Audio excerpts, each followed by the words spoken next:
Estamos con el ganador de Euskodance, el cantante y el ganador en la categoría de danza. Hola, muy buenas noches. ¿Qué tal, chicos? Muy bien, gracias. ¿Cómo ha sido la experiencia de pasar por Euskodance? ¿Os lo esperabais ganar? Hombre, yo no esperaba ganármelo, había momentos en el que sí, momentos en el que no sabía a nivel, las otras cantantes también eran bastante buenas de voz y bueno, todo podía ser y bueno, aquí estamos ahora.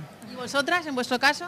Yo me lo he pasado muy bien, ha sido una experiencia divertida y ahora pues entre los tres a disfrutar.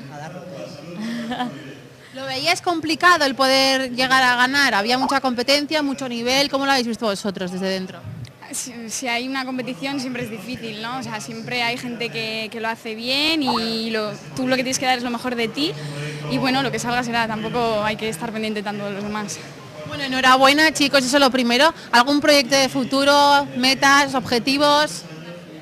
Una gira tenemos en verano y nada, por distintos pueblos de Guipúzcoa y a ver qué tal, a ver el público si le gustamos, yo creo que sí. Que se animen a vernos, que se animen. ¿Y os da vértigo eso de presentaros a hacer una gira? Hombre, Pero, Sí, pero disfrutar es lo importante y ya si te está. lo pasas bien y hay Eso buen es. rollo, pues sí, bien. Se transmite eso en el público. disfrutar, sí, disfrutar nosotros y hacer disfrutar. Objetivos, ¿dónde os vamos a ver dentro de 5 años, por ejemplo? ¿Dónde queréis llegar? Hombre, me gustaría decir que en la música, ¿no? Pudiendo ir subiendo de nivel, pero bueno, es difícil y bueno, hay mucha competencia, pero bueno, intentaremos luchar por ello y bueno. ¿Vosotras? Yo también espero en el mundo del baile y a ver si sale. Yo en el mundo de la comunicación, porque es lo que estudio y pues si no el baile estaría muy bien, pero es difícil, es difícil.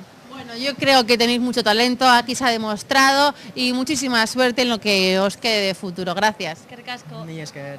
Agur.